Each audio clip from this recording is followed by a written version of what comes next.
É importante salientar que muitas histórias, muitas dessas histórias que a gente está contando aqui, como o livro de Enoque, o livro do Jubileu, só permaneceram vivas porque houve quem preservasse essa história de maneira muito resiliente, muito resistente.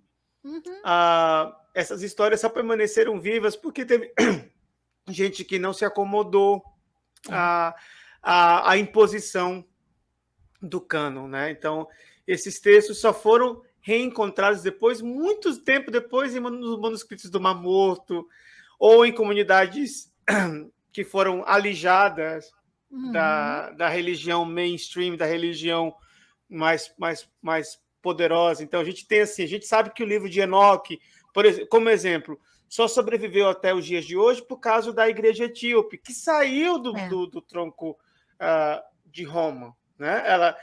Ela saiu do mainstream. A gente só sabe, por exemplo, que depois do processo de revisão desse cânon, que foi um processo extremamente violento, extremamente demonizador do outro. Não pensem que a canonização do Novo Testamento, especificamente, vamos falar que é mais recente, foi pacífico. Não foi. Foi totalmente político, foi patrocinada pelo Império. Literalmente. Os bispos em conluio com Constantino, os concílios, que agora não tinham nada de divino.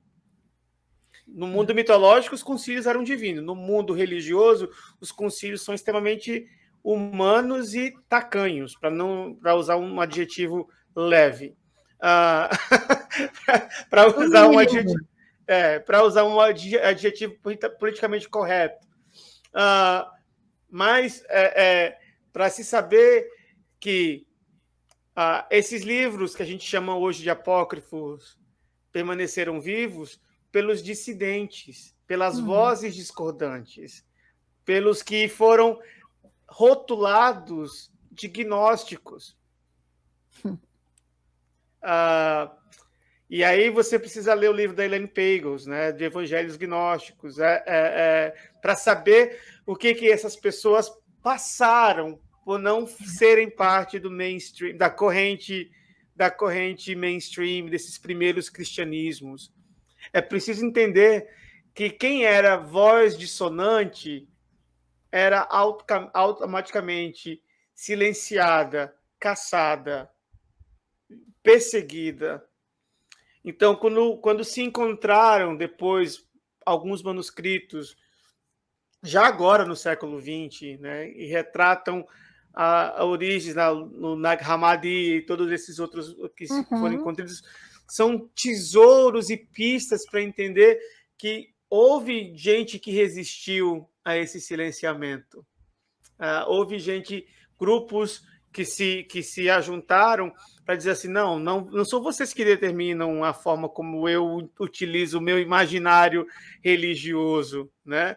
Então, é preciso dizer assim, que toda a riqueza que a gente tem do mundo extra-canônico não é por causa do mundo canônico, é por causa de quem resistiu a esse processo de violência.